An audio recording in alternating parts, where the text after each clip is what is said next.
welcome to the end of season fatigue index. I've got Marty with me. We're going to discuss injuries and playing loads, but mainly the difference between this season's injury, the sum of this season's injuries and last season's injuries, and what he believes and I believe and anybody else believes has changed to leave us with this outcome, which has been hugely successful, having lots more players available for lots more time because we won the league. So here we go. How you doing, Marty?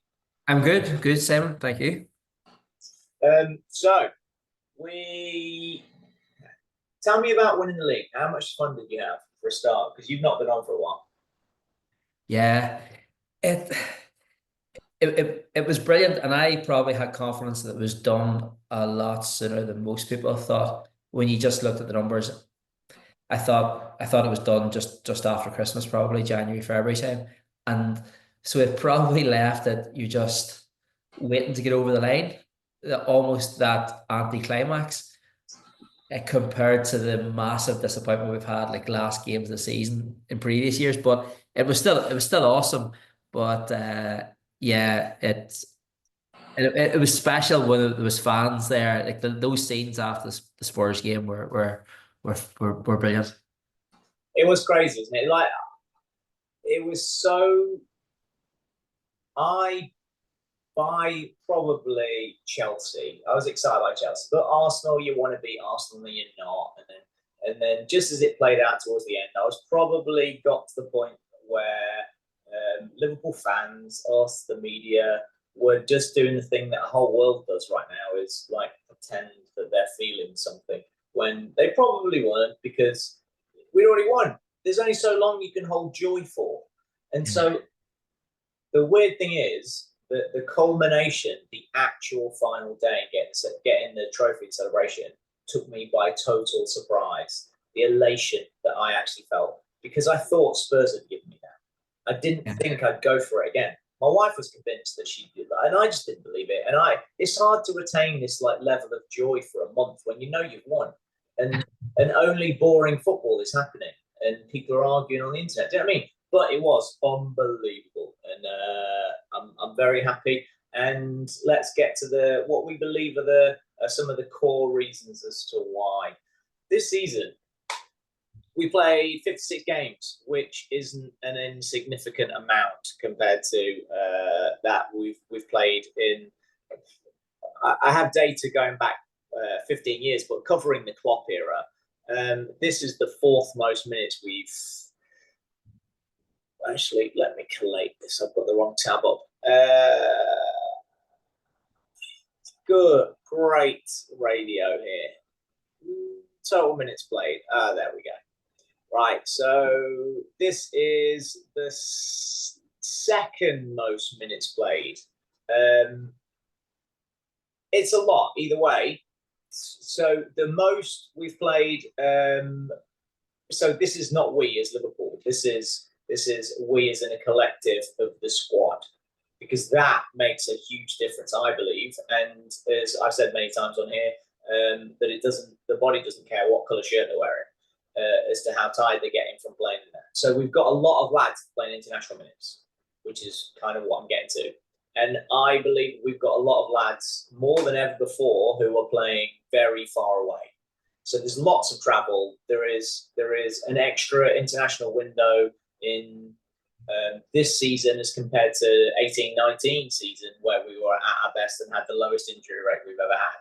So that adds even more credit to the bunch of lads we have, the team we have, whatever, because there's less control this season than there was then, because you had a transfer window left. Not a transfer window, you had an international break less. So we had a lot of minutes played, and we had a whole bunch of injuries fewer. So this season we had 139 injuries, which is the lowest of any season in the last 10 years.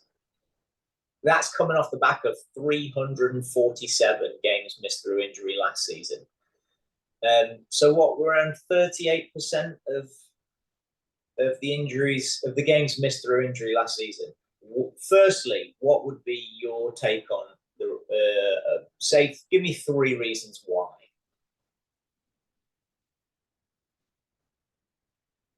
The first one is the recruitment. So if you look uh, off the back of some of our bigger seasons, we've had players who were aging, who played a lot of career minutes, and who had then accumulated a significant enough injury history. So we have 2 seasons ago replaced those with lads with no injury history or very little injury history. So I think that's been the single biggest thing. That, and also the slight difference in change of style that we play in terms of the intensity of our play. But there's lots of reasons why this shouldn't be true as well, because we've made less changes, we've made less subs, or subs have played less minutes, less lineup changes, and the only time that we've significantly played more minutes than this really is the season that we played every single game. So I think we've been really good at recruitment and replacing lads who had an injury history with lads who have relatively little injury, and the slight change in style has, I think those two things have been the biggest significant factor in our reduction. But if you look at it from the top down, you need to have a manager who is a really good communicator, because we know from some of the UEFA studies, teams that communicate better have less injuries. So if you have a manager who sets the vision, sets the culture, and he is the one, your trust within your backroom team, the interdisciplinary working, all comes really from how much the culture the manager sets, the trust amongst the backroom team and the different practitioners.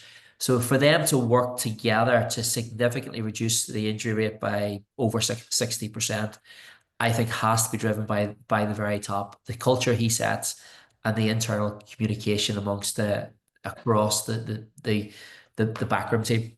So he's come in with his new backroom team, and he has implemented a new regime right across the board.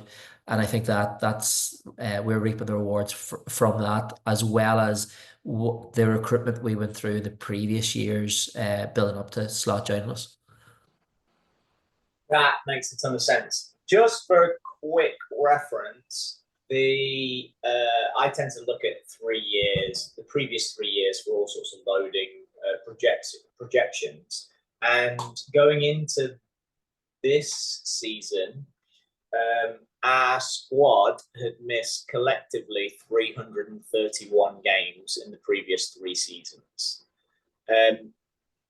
And going into the beginning of last season, that available squad had missed 487 games going into that season.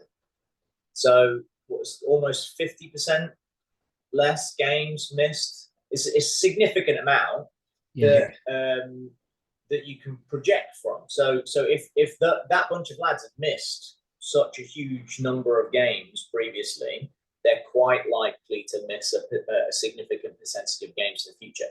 And so you're right about my feeling is you're right about recruitment. We've replaced lads like Thiago with who have always been injured. So last season, grab this. There we go. Crikey. So if we just look at the lads available at the beginning of last season, the squad as is had missed 870 games in the previous 3 years because of massive numbers of Thiago. And last year we had our biggest injuries last year were mostly down to lads who aren't here. So Matip had gone. Bajcetic is not around. Thiago missed 55 games last season. Doak missed 25 games last season. Into the kids, Cade missed 51 games last season. So these all add up into injury rates. But then even Robbo and Trent was 42 games between them last season, which is I think is interesting going forward in how we're planning on the future. But you just removing Matip and Thiago from that conversation in itself, you're missing two huge quality players when they're available, but you're reducing. What would your projection be of replacing Matip and with Kwanzaa and Thiago with ostensibly McAllister?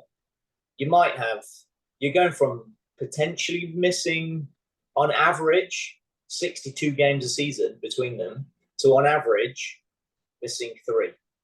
Yeah, it's a huge difference.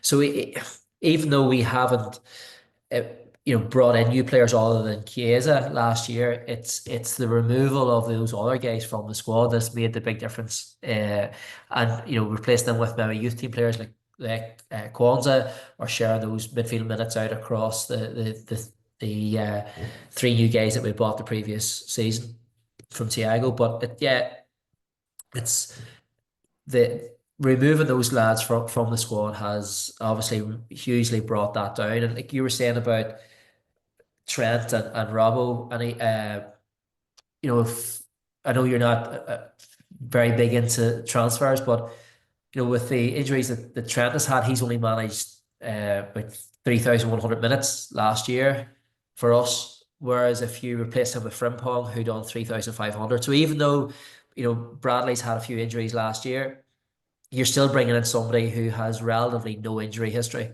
and is able to do 3,500. So even if he drops down to 3,000, Bradley's able to give you 2.5. You're well covered in that regard at right back. I think Frimpong's only had one smallish ankle injury in his career so far, and he's been first choice right back since he went to Celtic at a very young age.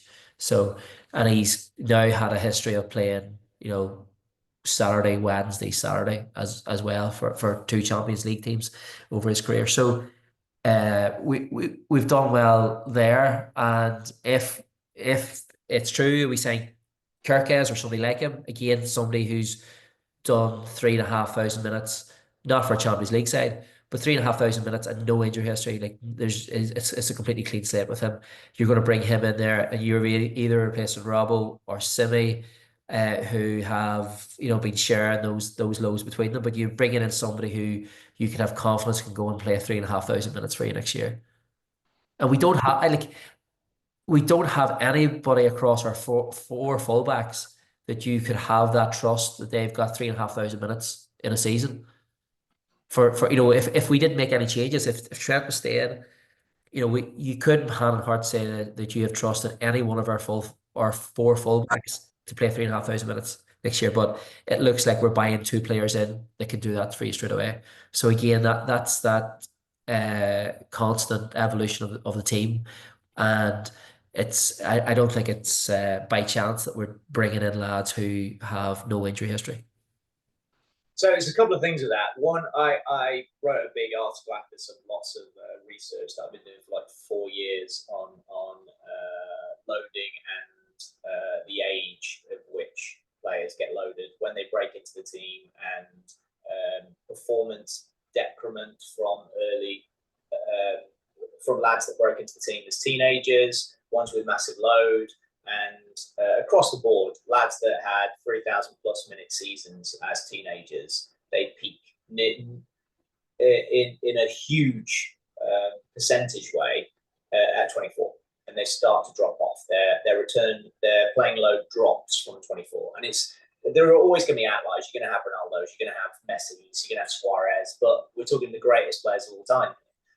Across the board, of the 2,000 of the players, the 2,000 players who played the most teenage minutes, less than 10% of those showing the 3,000 players who played the most minutes in their career. So they have the biggest windows because they start earliest, but they also finish way earlier than lads who. So the peak season is the correlation between the longest careers and the first peak in their playing load happens 21, 22. So that's the best age for longevity to be embedded as a first teamer in and we've got, and Trent is without doubt on a minute's decline for over the last 3 seasons. So that's going to be interesting replacing that. We've gone through lots of correlation of dropping often injured lads and replacing them over the last 2 years with lads who are much less injured, so they're robust. And you talked about the research that suggests good communication as a whole multidisciplinary team. And I want to go into recruitment as well from sports director. It yields much better both performance, but also robustness, availability. If you can align the match your game model of the manager with recruitment, so you're understanding your game model from a physiological perspective, from a metabolic demands perspective, and your club understand from a sports director, from an analytics perspective, they're talking to the scouts, and they will have a unified language in that these are the physical qualities we need to recruit as well as the technical, tactical qualities we need to recruit. So that we see ourselves suddenly, over the last 2 years, we are a high pressing team. We like to work with ultra bursts of power and speed. And you recruit the guy that does that more than anybody else in Europe, high speed running per minute in Zobo. You've just literally recorded, you've just swapped a very fast, but no one would even tell you, fullback who does about 14 sprints a game to, which is average. It's a little bit below average for a fullback in the Premier League, but an unbelievable passer. You've just swapped him for the lad who literally makes more sprints in a game per 90 than anybody else in the whole of Europe, in Frimpong. So not only has he demonstrated the capacity for this ultra high speed running at ultra high volumes, he also has demonstrated an extreme capacity to repeat it and play every game. So we're not getting a Thiago in and saying, come and play in our midfield. You're going to have to run your nuts off in our midfield. We've seen you play 2 times a week. You look all right. Sometimes you get a bit injured, but you've gone from 80 meters per minute and you're going to be required to run 110 meters per minute. And then you break all the time. Yeah. It's a much better connected, better understood process of recruitment. So I think we can probably conclude from the lads we have been recruiting that we have been recruiting lads that we've talked about a lot in the past with a low injury history, with a demonstrated capacity to play in Champions League football as well, or midweek football, European football, as well as weekend football, and play international football, because that's an extra thing. So high capacities over 3 years, we've been recruiting those, which is really good. But then we're layering on in the last 2 years, demonstrated capacity for high speed running, which Naby never showed. So this is stuff we're getting to understand a little bit better. We've probably added an extra layer, contextual layer, which you know about from GAA, of stuff of impacts and accelerations and decelerations and that kind of stuff, which plays a significant role in injury, doesn't it? And we're starting to be able to quantify that in our teams, but maybe through agents, you can share that the data is being shared from one club to another, despite it not being a public forum for that. And clubs are really keep their own personal data close at hand. But individuals, like each player gets their own data, and if it's high, that their agents are going to use that data in the recruitment process. So just quickly, can you expand on the impacts of high intensity running and impacts and the acceleration and deceleration stuff, and how important that is from a game model perspective against robustness. Yeah, when you sprint, you inevitably have to stop as well. So you have this acceleration and deceleration phase, and that comes at a high metabolic and neurological demand on your body. Your nervous system is taxed. There will be fatigue with that. So with that fatigue and that cost to your system, inevitably over time your body can start to make mistakes in its coordination, and that leaves you more susceptible to getting injury. Like, how quickly can you turn that muscle on? Can that joint hit the exact same position that it needs to be able to hit whenever you're sprinting, whenever you're decelerating? And those things inevitably mean that at some points your body was in the positions that it can't control, gets overloaded, and then you can suffer a muscle injury or a joint injury because you have you have performed repetitive movements, and you have lost that ability to coordinate your limbs safely, and you end up overloading soft tissue structures and breaking down. So the fact that we can, recruit and retain players who have high capacity to do that multiple times is vital. And various playing styles, if you have a very high pressing, gang pressing team, they will be asked to do that time and time again in a match. Where if you have a very low block, slow build up play, maybe relying on set pieces, you're not exposing those players to that same stresses that many times per 90 minutes. And if you take somebody out of a very possession and dominant team who don't have to high press, and then you play them into a high press or a counter-attacking team, then they are going to be exposed to high level of risk, because their bodies are just don't have the robustness built up over time to be able to sustain that and play in those different styles. And we've seen that as soon as Klopp came in and their hamstring rate. You look at Lallana and players of that ilk who routinely broke down because they couldn't cope with the demands of what we were asking to do. And that was always going to be a significant risk when you're changing managers. So you may well get a new manager bounce, but typically then you get new injuries as well if the playing style has changed.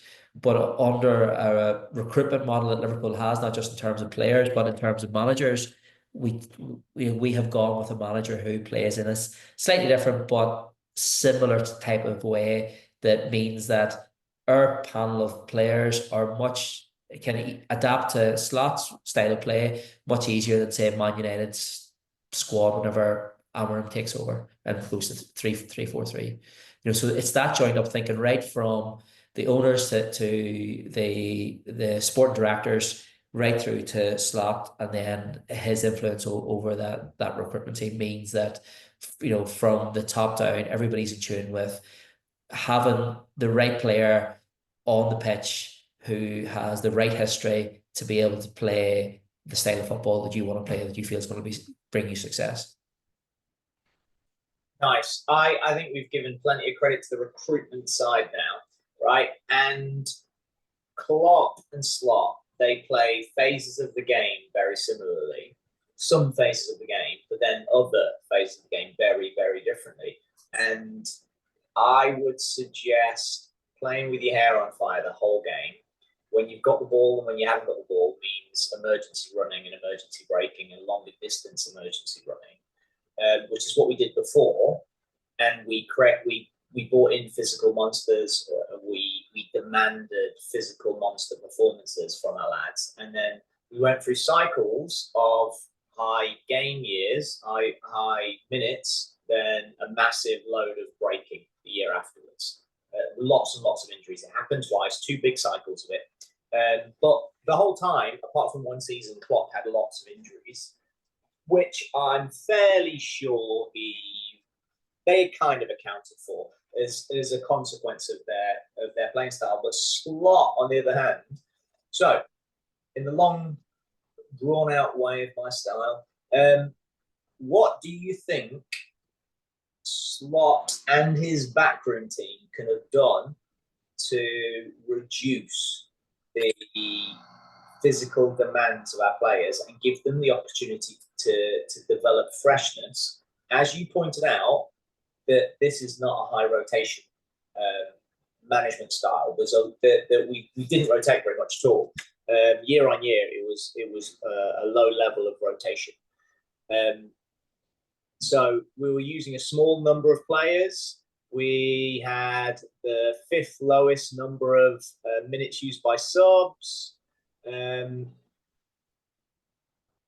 were 4th in the number of changes, and given the last 4 years, we've had more changes available because you can use more subs anyway. So it wasn't so strategically we could have taken more advantage of being able to change 5 players, which we didn't. So what is it you think that Slot did to improve the outcome, both from freshness perspective, but also injury availability perspective? Well, you can manage minutes by your team selection, who you select. You can manage minutes by your use of substitutions, when you make them, how many you make. And we know that he didn't rotate very much and he didn't make many substitutions. But so the only other area that he can load manage is between games. And I think with what we know from his tactical periodization model that he uses, that he probably done a lot less on-feet work in between games. So between games, he was probably doing a lot more tactical work, set piece work, and a lot less conditioning work on the pitch. And I think to do that, it means that you're trying to have your training adaptations primarily through football. So he would have and that's where tactical periodization comes to for. You're trying to have that physiological adaptation through purely playing football. So rather than doing lots of extra runs and top-ups, I think that Slot and the backroom team were probably managing the players' loading very, very well between games. And that's what has allowed him to be able to manage their load rather than maybe manage their minutes as maybe Klopp would have done. So I think perhaps under Klopp, we trained with our hair on fire as much as we played with it. And under Slot, it was much, much more controlled, is my guess. But, unless you've seen it, you've experienced it, you don't know for sure. But that's my estimation based on, my experience of tactical periodization. There's a slower build-up in terms of building your training load, and it's all through football. There's less top-ups, and there's probably more opportunity to rest players during the week. So I don't think we trained as hard is the answer in short. Yeah, no, we definitely didn't train as hard. So that makes a ton of sense. So injury history is a predictor of future injury. We have training style and playing style, which can contribute to injury. So we've kind of compared season on season from a Liverpool perspective. But over the last 20 years, football's changed. And game demands, league on league is a bit different from a tactical perspective. So the physical demands in England are different than those in Italy or in Spain or in Germany for each player, which is interesting. And they have changed and are changing season on season. Give me the biggest risks, biggest causes of injury we're seeing, and there looks to be about an 18 to 20% increase in games missed through hamstring injury over the last 8 years. And what would be your feeling on potential reasons why? Why the hamstring rate is increasing? Yeah. I think the demands of the game are continually increasing. How many sprints we have to do, I think the demands on the player are ever increasing. How many international minutes we play, how many club minutes we play, the new Club World Cup. There are always more competitions, and then you have the financial aspect to, pre-season tours, post-season tours, mid-season tours, and the travel that comes with that. So we're playing, and we have players from, further and further afield playing, Japanese players, Brazilian players, all these South American players. They have a huge amount of travel. So there's a huge physiological stress on the players now, that more so than we've ever seen before. So that is one aspect to it. In terms of the hamstring injuries increasing, there was actually a slight decrease in the Premier League hamstring injuries last year, but the hamstrings that we did get in the Premier League, they tend to be out for a bit longer. Like as we So just to jump in there to explain, the reason I pitched the question how I did, the number of hamstring injuries is down. The number of games missed because of hamstring injuries is what's going on. Yes. And people are confusing that. Yeah. And can you explain the reason, your guesses as to why? I think the reason why now is because we are more aware of the cost of the significant hamstring injuries and what to look out for. So with better imaging and better diagnostic testing, we now know that with some high level hamstring injuries, the tendon is involved more so than we would have thought before. So you're not simply tearing the muscle, which will heal very well, but you're also tearing the tendon, and the tendon will take longer to heal than muscle will. So, gone are the days where these injuries, we probably thought every hamstring injury is going to be 4 to 6 weeks. We rehabbed them all at 4 to 6 weeks, and then some of them broke down again immediately when they went back. And that's because we missed the fact that these were actually tendon issues rather than muscular issues. So now what we're better doing is identifying the bigger ones, the tendon issues, through better MRI scans and more awareness, more experience of our medical practitioners.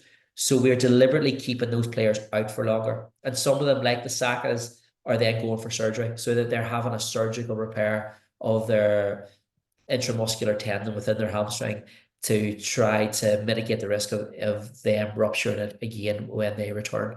So what we're seeing now is that some guys are now having surgery for hamstring injuries, for injuries we may have tried to return to play in 4 to 6 weeks in the past. We are now sending them for surgery and keeping them out for 12 weeks. And that's more looking after the player and their long-term health and well-being, and trying to prevent them from this happening again. Basically learning from our mistakes. You think of the Michael Owens of the world. We now know we can now diagnose these injuries more readily, and we've got Professor Fares Haddad, who works in Premier League hamstrings Monday to Friday in London.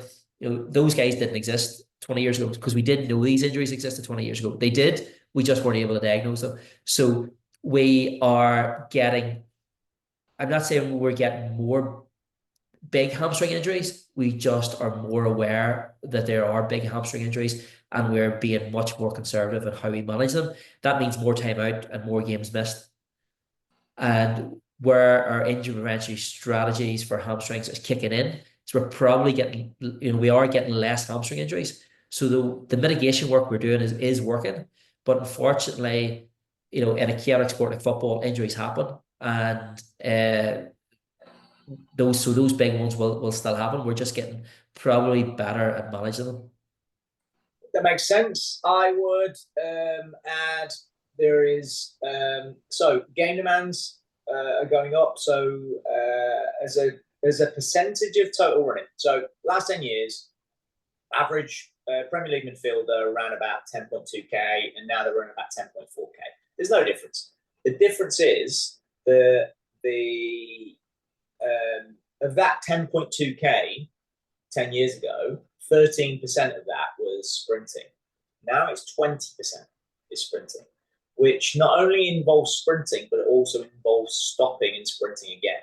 So they are the distances of which we are sprinting are becoming shorter, so they're becoming more repeats. So you're getting more accelerations and more decelerations because the transition is becoming less as games become more controlled. And you get Bournemouth and Brentford who can control tactically what the good teams are doing on the pitch. They're not just giving them space to break the whole length of the pitch, which is a high-speed run or a sprint of over 50 metres. What you're doing is you're getting 5 and 10 metre sprints repeatedly, but those have a greater cost in some areas of their hamstring and in their hip from acceleration decelerations, which is a different thing.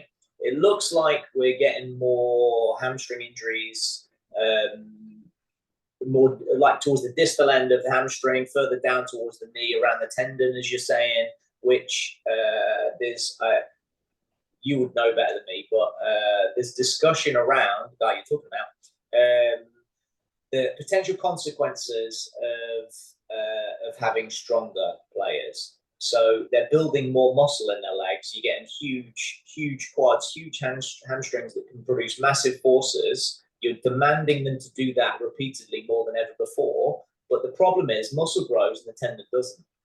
So you're going to find an area where this is like steroids in America, where the bits around the joints start to break because they can't tolerate the forces that the muscles can now create.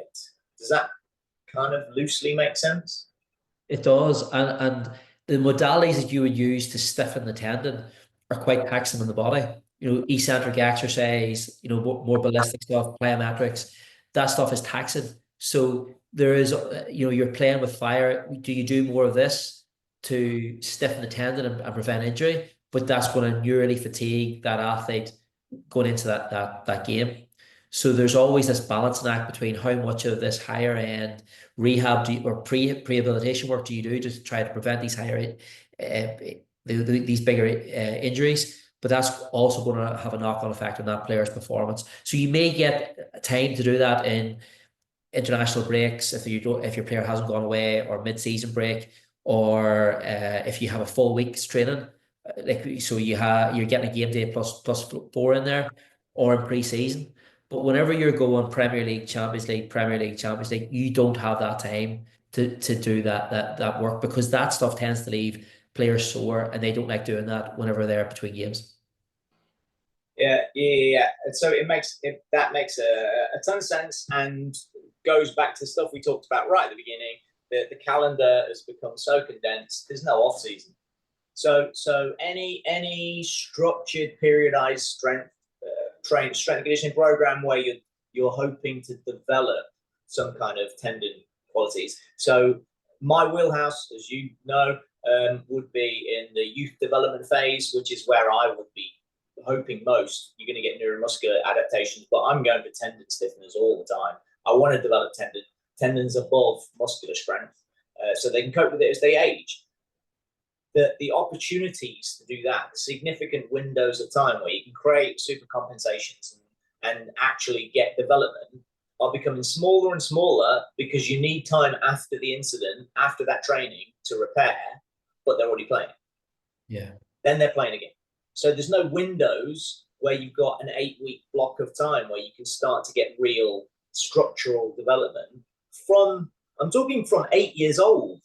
So it's not even like as first teamers, as grown-ups, as adults, that we're already inhibiting the development of that from a very early age, because there's not time to recover. So my experience of what happens with the body, the brain already knows. It's just wants homeostasis all the time. So it already knows what's coming because of the cycle of what's just happened. So it's already a little bit compromised in that it's not fully fresh from previous days training, previous days playing. So it's never giving you the full impulse for you to get off the floor repeatedly so you can overload the tendons so it can repair, because it's already a bit tired, so it can't get you off the floor as much as it needs to develop that overload stimulus, and it knows you're going to be recovering. You're going to be playing again in 2 days' time anyway.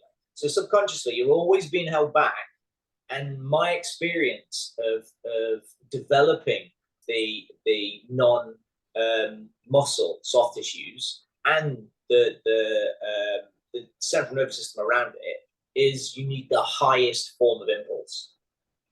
And unless you can get that output as in a developmental phase of kids, you're never going to get those structural changes. And so academy football is diminishing the chances of that occurring, which just increase the chances of these real hamstring tendon issues, I find, as grown-ups. But that's my... Well, that's the other side of recruitment, is what you're doing in your academy. So you're going to buy players, and you're going to have your academy players come through into your squad. If you have a really good long-term athlete development program, you're going to hopefully develop robust players coming in. So not only you buy in robust players, but you're hopefully developing robust players as well. But you would like to think that you're developing players who have got a good, strong gym culture. And so that when those guys become the culture architects in that gym, in that team, so whether that's like a Carragher or a Gerrard coming through, what those boys are going to do is going to determine what most of the new recruits do as well. So if you're bringing people through with strong gym culture, who are really good professionals, who really buy into injury prevention, that's going to have a knock-on effect everybody you buy as well. But what are your thoughts on Mo Salah's professionalism in the gym, how he looks after his body, how his gym culture, and the effect that has potentially had on everybody around him in the club from a player perspective? So my feeling on this goes to ruin the reputations that we previously had of a previous captain setting standards, because this is a whole new level of standards that kids model. You've got kids, you work with kids model behavior. So if they mirror behavior. So if you've got somebody a famous person on TV or on TikTok, they copy their behavior. You've got Mo Salah. He's the most famous footballer that you've ever met. And he's in your team, you know him, you want him to like you, you want to behave like him, you want to be like him. And he's doing this all the time. Coaches can't create that culture. No. So it's a huge win for all of the genius S&Cs at Liverpool and the young students that are the S&Cs at Liverpool. They don't have to inspire their lads to do anything, because they have their superhero doing all of this stuff, and they no longer have a hierarchical structure telling them to stay out of the gym. Yeah. So this is new. We have first teamers who are made to not lift. They were explicitly made to not lift when they really, really want to. And they had seen the experiential benefits of doing it themselves, and they were forced to not lift before. And now they see the advantages of doing it. We have a gym culture. We get videos every week of showing the players at it in the gym, and that sets a culture for the younger players and those emerging and coming through. You're seeing Curtis Jones lift weights now, and he's never lifted weights in his life. Yeah, that's apart from the recruitment side, that setting of that culture between Verge and Mo Salah it's huge. As you say, it just makes the S&C coach's job so much easier whenever those guys are doing it and driving it. In the off season, I get a whole bunch of players from different places. So I'm getting players and a variety of sports science S&Cs sending me programs, off-season programs they've been given from their clubs, from professional clubs, and it ranges from nice information to utter gubbins, right? And get it, and it's so. Here's an example. A club I worked at sent out their S&C program to their individuals. They're mostly the same. It wasn't very personalized, but there were 16 pages of programming for a 4-week period in summer. I send the program out, it has 1 page, because they don't have the capacity to concentrate and look through multiple pages for a start. if they're going to do it at all, they're only going to do one page of it. They're definitely not getting to page 3.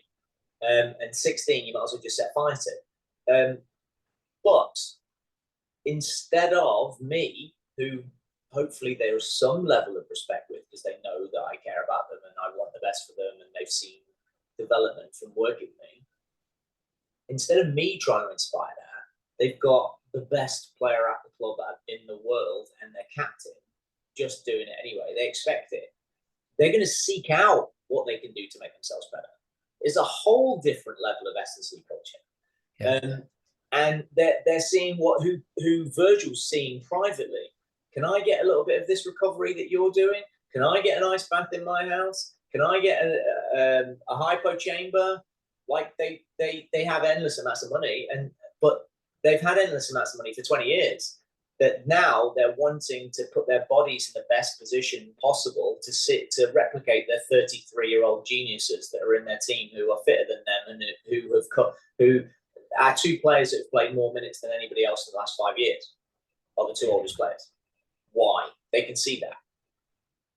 And the guys who aren't going to make it aren't going to pay any heed to this stuff. But the guys who are going to make it are going to hang on every word that Virgil and Mo say. And as you say, replicate their behaviour and try to impress them by doing the same behaviours that they're doing. And it's huge. The other thing that when I was looking at last season and compared to previous seasons, and what the difference was, I don't think we had a single injury reoccurrence last year. No, you're right. We had 5 in the last 2 months of injury recurrence in 23-24, and this year just gone, we didn't have any. We had Jota, who had the same injury twice, but he got fallen on.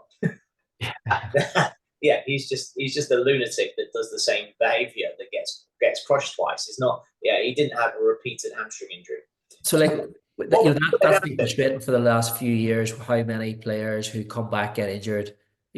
First game back, second game back out again. You think of the Thiagos, Salah, Trent. We've had a few, and I don't know whether that was Klopp pushing them back, because that's been in public before, where our doctor has said that he sometimes sends players to the Middle East to rehab so that Klopp can't pick them when they're injured. So it may be that, again, coming from the top down, it may be that we are bringing them through more robust return to play protocols. We're making sure these, look at what we've done with Chiesa when he came in, how long that took for him to see any minutes. But even when he did see some minutes, it didn't necessarily mean he's going to see more minutes. But we seem to be really taking our time with guys, and I think that has paid off in terms that we didn't have any reoccurrences, because that's the hard thing. Whenever you bring somebody back too early, they break down again. That has to be, for me and you, some of the worst feelings that you have in your career in sport. When a player breaks down, when you feel that they're back and they come back and they break down again, they're not quite ready. So I think that there's massive plaudits go to that, and there's a bit of luck involved as well. But I'd rather, I think it's good to point that out, that we haven't had any of those this year, and long may that continue. Yeah, absolutely. My feeling would be open line of communication throughout the whole multidisciplinary team. That's it. So everybody gets an equal say and are treated like experts for their expertise. What do you think? Okay. That's where the decision goes this week. It's best for him not to play until next week. Fine. It's best, but alongside having very strict, objectively guided protocols of return to play. They come in, they have to show 4 days of full training before we start to expose them to match demands, and then we have to build their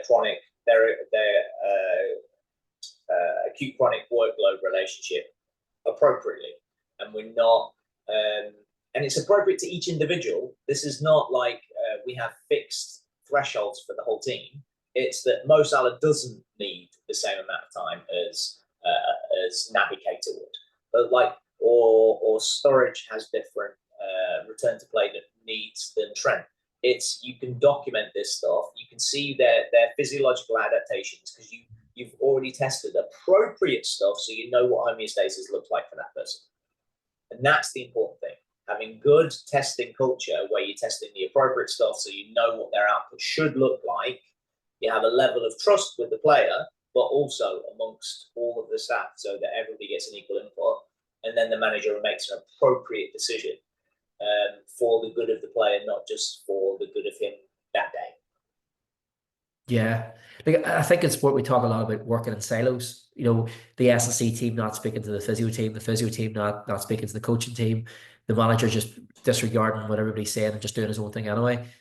But from the outside, it's really, really common in football for people that. Oh yeah, like we done a workshop last year with Stu McMillan, and he gets asked to consult with numerous clubs every year, and he says he can count on one hand how many teams don't work like that. You know, so it's way more common than not. But it does look like Liverpool, from the outside looking in, have got that nailed down.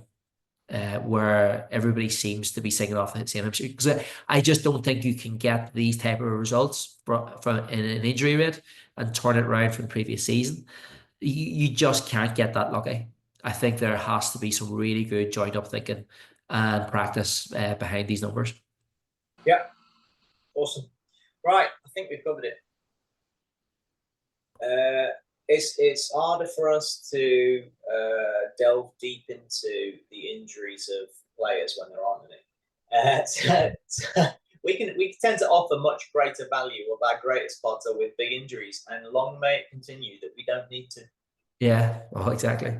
That's where I'm at. We currently have Harvey and Hugh are with 21s. We have Ali, Jota, we have Endo, Darwin, Mac, Diaz, all the way at international duty still for another 2 weeks. So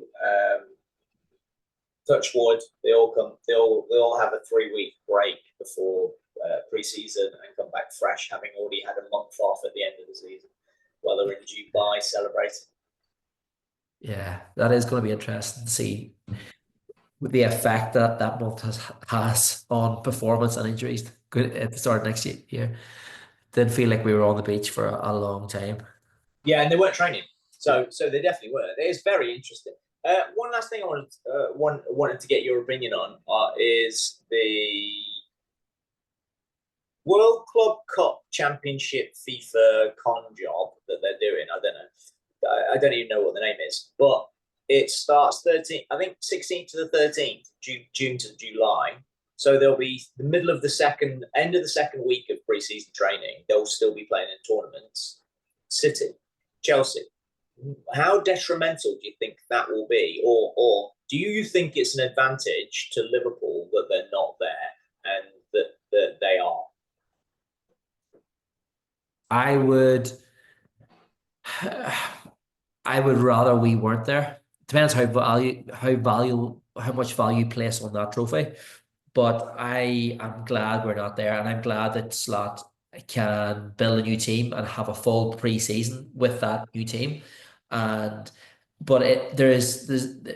we have very different approaches here, where you have Liverpool who didn't train for a month, partied, they have 3 weeks off, have a full pre-season, compared to City and Chelsea, who've gone right through and who are missing an extensive bit of next year's pre-season. They're just vastly different.